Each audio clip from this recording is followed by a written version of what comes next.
socday oo qoray beeraha awtay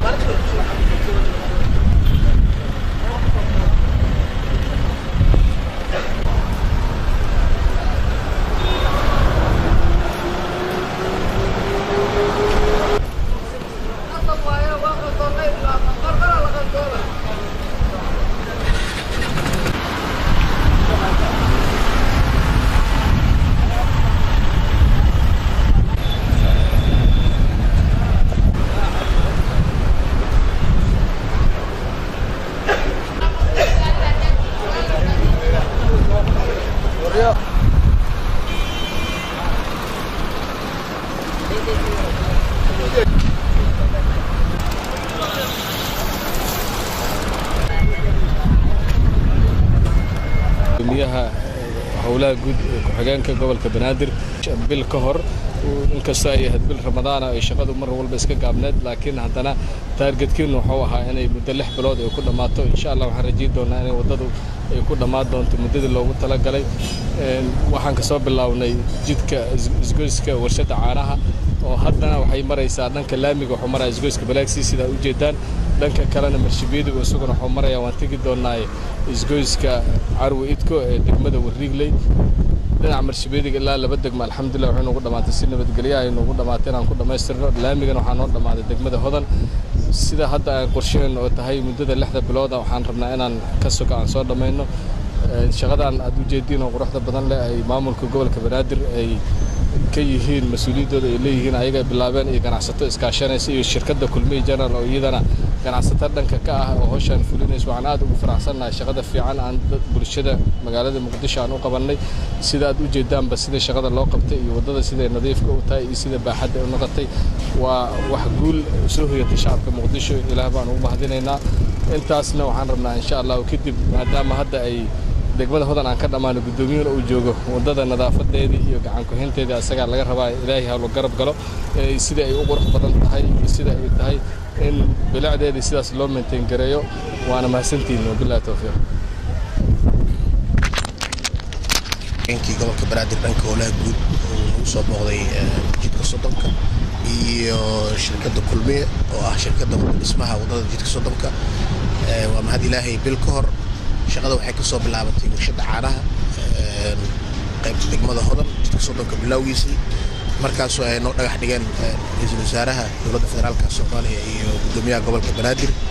maanta saa u jeedaan waxa laga baxay Hodan jidka quruxda badan ka soo baxay maalintii la bilaabayay wadadan saxmad baysan ahayn laakiin maanta waxa arkaysaa gawaarida iyo ganacsiga iyo shaqada ka kala socota aad ugu faraxsanahay maamul ahaan degmada ahaan anaga hadda waxa noo yaala saacada wax laga bilaabo biri waxa noo bilaabo doonta duu Ilaahay raado dhireenta wadada ka soo bilaabato warshada caanaha oo aan rabno in dhir iyo aan ku abuurno nadaafadeeda aan ka shaqeyno duu Ilaahay raado dadka Soomaaliyeed ee degan wadada hareeraheeda waxaan kula talinaynaa inay ilaashadaan wadadan quruxda badan inay ilaashadaan amniga xaafadda inay ilaashadaan bilicda iyo qaab dhismeedka jidka inay ka wada qayb qaataan nadaafadiisa duu Ilaahay raado aad waxaan ugu faraxsanahay maamulka gobolka Banaadir ay ugu mahad celinayna wadadan halbowlo ah magaalada Muqdisho iyo ganacsatada Soomaaliyeed ee isku howshay dib u yagleelida wadada jidka Sodonka assalaamu calaykum gudoomiyaha kala xiran jiraan degmada ku howlankiina ku tahay saan la soconaba 2 usbuuc ka hor asagana wadada Bakaaraha isgoyska Bakaaraha ilaa Balaxi tagta oo bahalgaleen ahayd oo muxuu ahaa qashin qub laga dhigay waqti dheer ayay muxuu ahaa maamulka gobolka Banaadir iyo degmooyinka Hodan iyo Howlwadaag ka qayb qaateen nadaafadiisa gudoomiyaha gobolka Banaadir iyo dhammaan ku-xigeenadiisa nagala soo qayb galay wadooyin kala jira aan ku howlana haduu Ilaahay raado ahmiyadda koobaad anaga degmo ahaan waxaan xoog saareynaa nadaafadda iyo bilic soo celinta wadooyinka ku yaala degmada iyo guud ahaan gobolka Banaadir wadadii Sodonka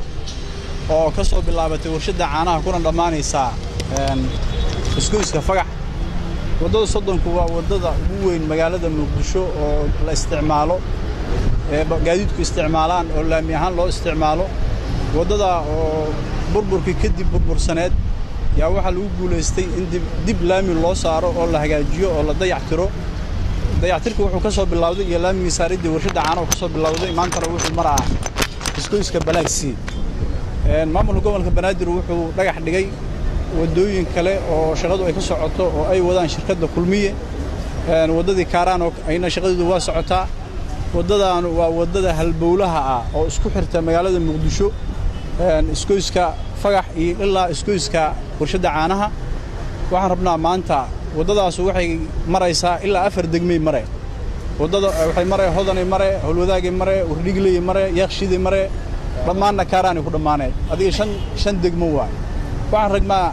degmo kasta wadada inta ka qusayda inay qaybteeda ka qaadato inay la wareegto dadku waxay sameeyaan wadada markii la dhiso kadib waa la burburiyaa carra lagu daadiyaa qashina lagu daadiyaa baabuur jaqafiyaa la dhigaa waxaan rabnaa arrintaas inay sadhicin oo degmada hodan iyo shacabkeeda inay wadadan maanta la wareegaan wixii ka dambeeya mas'uuliyadeeda haday qashinta ayaga lagu xisaabtamo haday burburta ayaga lagu xisaabtamo waxa waaye Soomaalidu in wax la burburiyo waa la yaqaan laakiin in wax la dhiso lama rabo waxaan rabnaa wadadan qarash badan la geliyay qarash badan hadii la geliyay si aysan u burburin maamulka degmada gudoomiyihii degmada ayaa nala socda dadkii degmada hodanna way joogaan maanta waxaan rabnaa degmada hodan inay la wareegto isgoyska balaagsi ilaa warshada caanaha ay mas'uuliyadeeda la wareegaan laamiga haduu burburo ayaga lagu xisaabtamo hadii carra taalo lagu xisaabtamo waxaa nasiib darro ah in guri $500,000 jooga ama 1 milyan jooga wadada qarkeeda ku yaala iridkiisa in qashin yaalo carra taalo laamiga in loo dhiso uu rabo qashinkiina maamulka gobolka Banaadir inuu ka qaado uu rabo taasuna dhici mayso waxaan rabnaa laamiga dadka loo dhisay in mas'uuliyadeeda ay qaadaan dadka guryaha leh labada guri oo iska soo horjeeda iyo marshibiyeedka iyo laamiga ayaga mas'uuliyadeedu saaran tahay waxaan rabnaa inay ilaashadaan qashinka ka ilaaliyaan dhaqaan carrada ka ilaaliyaan qolada habeenkii wadooyinka jarta oo garweynada qaata ama hamar siiyaan biyo hamar siiyaan ama waxa waa hamar siiyaan fiilo koronto inay ayagu ka cishadaan labada guri oo iska soo horjeeda ayaa laamigan iska leh laamigan ilaashadaan rabaa hadduu baabuur jajabinayo iyo haddii cid kale jajabinayo mas'uuliyadooda waxa la rabaa ayaga in lagu xisaabtamo laga bilaabo maanta oo bishu ay tahay 15 bisha 2017 waxaan rabnaa degmada hodan inay laamigan la wareegto gudoomiyuhuna oo kula xisaabtamo dadka guryaha iska leh inuu kula xisaabtamo qashinka yaala oo hadhow uu ku ganaaxo misana uu ku xiro Soomaalidu waxa waaye ganaaxa way ka cararaan xarigana way ka cararaan waxaan rabnaa gudoomiyaha degmada waa nala joogaa inuu fursadan ka faa'iideysto inuu yiraahdo gurigan oo intaas oo $100,000 ku fadhiya in iridkiisa carra taalo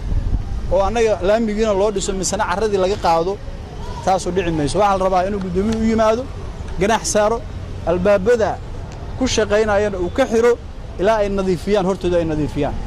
iskooyska fagax ilaa laga soo gaaro iskooyska warshada caanaha guri banaan oo jajabsan kuma jiro dada iskale guri kastana kira laga qaadaa waxaan rabnaa dadku inay hortooda nadiifiyaan nadaafadu waxa waaye waa iimaanka barki waxaan rabnaa in nalala shaqeeyo hadii gobolka Banaadir kaliya ma shaqeey kara hadii bulshada deegaanku aysan qayb ka qaadan dhismaha iyo bilicda magaalada Muqdisho dhismaha iyo bilicdana waxa kamid ah hortaada qof walba inuu mas'uuliyad isa saaro hortiisa oo nadiifiyo carradan meesha taala maalmo ka hor ma isoo ooli hadii guriga ka soo horjeeda oo mas'uuliyad iska saara carrada inuu nadiifiyo laamigu nadiif oo noqona quruxayna noqone waxaan rabnaa in marshibiyeedka lagu xisaabtamo laamiga lagu xisaabtamo cidda ay qusaydo oo hay'adaha ku shaqada lana dadka laamiga ama kharibaaya ama carrada ku daadinaya ama wasaqda dhigaya ama sanduuqadaha dhex dhigaya ama tabeelayaasha ciidarada dhex dhigaya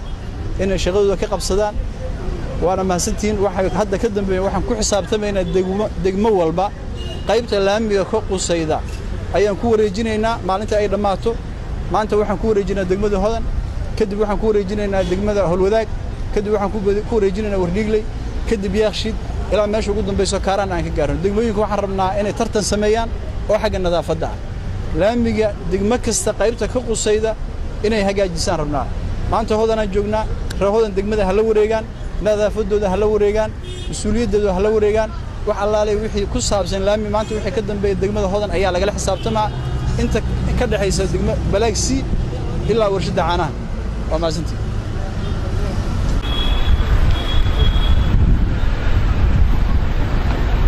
سورة على أمور إيران أو كذا.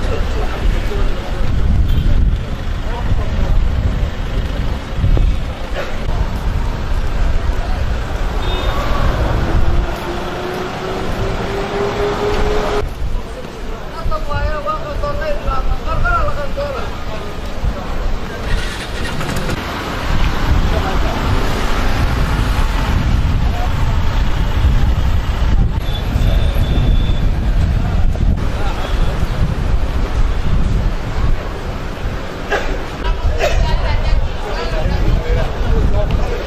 hambalyo